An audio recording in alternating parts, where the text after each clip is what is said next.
সরকারের কাছে এই নির্বাচন নিয়ে বিভিন্নমুখী কথা ছাড়া নির্বাচনের সুনির্দিষ্ট দিন তারিখ বা রোডম্যাপ পায়নি। নির্বাচনকে বিলম্বিত না করে এবং কোনোরকম যাতে ষড়যন্ত্রের কোনো শিকার রাষ্ট্র না হয়, অবাধ সুষ্ঠু নিরপেক্ষ নির্বাচনের জন্য আইন শৃঙ্খলা এবং নির্বাচন কমিশনকে শক্তিশালী করে আমরা নির্বাচনের দিকে যেতে চাই। গণফোরামের পক্ষ থেকে অন্তর্বর্তীকালীন সরকারের কাছে দাবি করে আসছিলাম যে গত আওয়ামী ফ্যাসিস্ট সরকারের বিরুদ্ধে একটি গণ অভ্যুত্থান হয়েছিল। গণ অভ্যুত্থানের পর সকলের ঐকমত্যের ভিত্তিতে প্রফেসর ডক্টর মোহাম্মদ ইউনূস অন্তর্বর্তীকালীন সরকার প্রধান হিসাবে দায়িত্ব নেয় এবং তার কাছে আমাদের দাবি ছিল যে আইন শৃঙ্খলার পুনরুদ্ধার করে নির্বাচন কমিশনকে পুনর্গঠনের মধ্য দিয়ে একটি অবাধ সুষ্ঠু এবং নিরপেক্ষ নির্বাচনের তিনি দায়িত্ব নেবেন এবং নির্বাচিত সরকারের কাছে তিনি ক্ষমতা হস্তান্তর করবেন।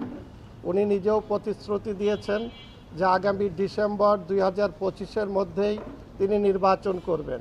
পরবর্তীতে তার উপদেষ্টা পরিষদের অন্যান্যরা দেখা গেছে যে ডিসেম্বর থেকে জুন পর্যন্ত তারা বলেছিলেন এবং উনিও সেই কথার প্রতিধ্বনি নিয়ে তিনি ডিসেম্বর থেকে জুন পর্যন্ত বলেছেন। আমরা বারবার বলে আসছি যে সরকার যাতে একটি নির্বাচনের রোডম্যাপ ঘোষণা করে, কিন্তু এখন পর্যন্ত আমরা সরকারের কাছে এই নির্বাচন নিয়ে বিভিন্নমুখী কথা ছাড়া নির্বাচনের সুনির্দিষ্ট দিন তারিখ বা রোডম্যাপ পাইনি।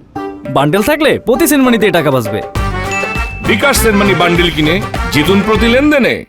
আজকে আমরা বিএনপি এবং গণফোরামের এই লিয়াজ কমিটির বৈঠকে একমত হয়েছে যে আমরা পূর্বেও যে কথাগুলো বলে আসছি যে সরকার একটি অবাধ সুষ্ঠু নিরপেক্ষ নির্বাচনের জন্য তারা আগামী ডিসেম্বরের মধ্যেই এই নির্বাচনের রোডম্যাপ ঘোষণা করবেন। সেই সাথে আপনারা জানেন যে সংস্কারের একটি ডিসেম্বরের মধ্যেই নির্বাচন করবেন।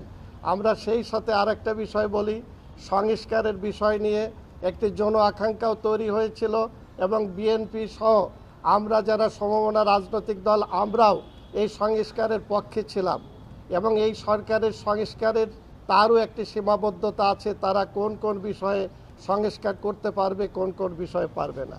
তারা 5টি কমিশন করে সেই কমিশনের প্রস্তাবগুলো আমাদের কাছে পাঠিয়েছিল। ইতিমধ্যে আমরা প্রত্যেকটি রাজনৈতিক দল সেই কমিশনের প্রস্তাবনার উপরে মতামত জমা দিয়েছি। এখন আমরা দাবি করব অনতিবিলম্বে কোন কোন দল কোন কোন বিষয়ে মতামত দিয়েছে এবং কতগুলো বিষয়ে ঐকমত্য পোষণ করেছে, কতগুলো বিষয়ে আমরা একমত নই, যেগুলোতে একমত হয়েছে সেগুলো জনসম্মুখে প্রকাশ করা হোক এবং অবাধ সুষ্ঠু নিরপেক্ষ নির্বাচনের জন্য আইন শৃঙ্খলা এবং নির্বাচন কমিশনকে শক্তিশালী করে আমরা নির্বাচনের দিকে যেতে চাই। এছাড়া সরকার এই সংস্কার প্রস্তাবের নামে বা সংস্কারের নামে যাতে নির্বাচনকে বিলম্বিত না করে এবং কোনোরকম যাতে ষড়যন্ত্রের কোনো শিকার রাষ্ট্র না হয়, সেটাই হলো আজকে আমাদের এই আলোচনার সিদ্ধান্ত নিয়েছে এবং আমরা জনগণের কাছে এই মেসেজটাই দিতে চাই এবং অন্তর্বর্তীকালীন সরকারের প্রধানের কাছেও আমরা এই দাবিটি রাখতে চাই।